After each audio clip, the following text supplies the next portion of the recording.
Hi friends, IPL 2025 సీజన్లో అద్భుతమైన ప్రదర్శనతో రాయల్ ఛాలెంజర్స్ బెంగళూరు జట్టు ఫైనల్కు దూసుకెళ్లింది. గురువారం జరిగిన క్వాలిఫై 1లో పంజాబ్ కింగ్స్ను 8 వికెట్ల తేడాతో చిత్తు చేసిన ఆర్సీబీ 18 ఏళ్ల కలను సాకారం చేసుకునేందుకు అడుగు దూరంలో నిలిచింది. 4వ ఫైనల్ చేరిన ఆర్సీబీ ఈసారి టైటిల్ గెలుస్తుందని మాజీ క్రికెటర్లు అలానే అభిమానులు అభిప్రాయపడుతున్నారు. అయితే టీమిండియా మాజీ క్రికెటర్ రవిచంద్రన్ అశ్విన్ మాత్రం ఆర్సీబీ టైటిల్ గెలవాలంటే మాత్రం ముంబై ఇండియన్స్ ఫైనల్కు రావద్దని అభిప్రాయపడుతున్నాడు. ఒకవేళ ముంబై ఇండియన్స్ ఫైనల్కు వస్తే మాత్రం ఆర్సీబీకి మరోసారి నిరాశ తప్పదంటున్నాడు. ఐపీఎల్ 2025 సీజన్లో ఆర్సీబీ విజేతగా నిలవాలంటే ఎలిమినేటర్ మ్యాచ్లో ముంబై ఇండియన్స్పై గుజరాత్ టైటన్ గెలవాలని, ఎట్టి పరిస్థితుల్లోనూ ముంబై ఫైనల్లో అడుగు పెట్టకుండా ఉంటేనే ఆర్సీబీకి విజయం దక్కుతుందని చెప్పుకొచ్చాడు.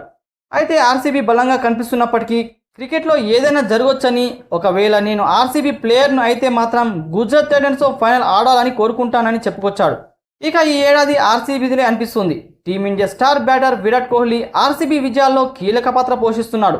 ఒకవేళ ఫైనల్లో ఆర్సీబీ చేంజింగ్ చేయాల్సి వస్తే ఆ పరిస్థితులను ఎలా తమకు అనుకూలంగా మార్చుకోవాలో విరాట్ కోహ్లీకి బాగా తెలుసు అని రవిచంద్రన్ అశ్విన్ తన యూట్యూబ్ ఛానల్ వేదికగా చెప్పుకొచ్చాడు. ఇక క్వాలిఫై 2లో గెలిచే జట్టుతో జూన్ 3న అహ్మదాబాద్ వేదికగా జరిగే ఫైనల్లో ఆర్సీబీ తలపడుతుంది. Gujarat Titans versus Mumbai Indians మధ్య జరిగే ఎలిమినేటర్ మ్యాచ్లో గెలిచే జట్టుతో పంజాబ్ కింగ్స్ క్వాలిఫై 2 ఆడుతుంది. క్వాలిఫై 2లో గెలిచే జట్టు ఫైనల్ చేరుతుంది. ఇక ముంబై ఇండియన్స్ ఫైనల్ చేరవద్దని అశ్విన్ కోరుకుంటుండగా ఆర్సీబీ ఫ్యాన్స్ మాత్రం ఆ జట్టుపైనే ఫైనల్ గెలిచి విజేతగా నిలవాలని ఆకాంక్షిస్తున్నారు. ఫ్రెండ్స్, మీరైతే ఏమనుకుంటున్నారో కామెంట్ బాక్స్లో కామెంట్ చేయండి.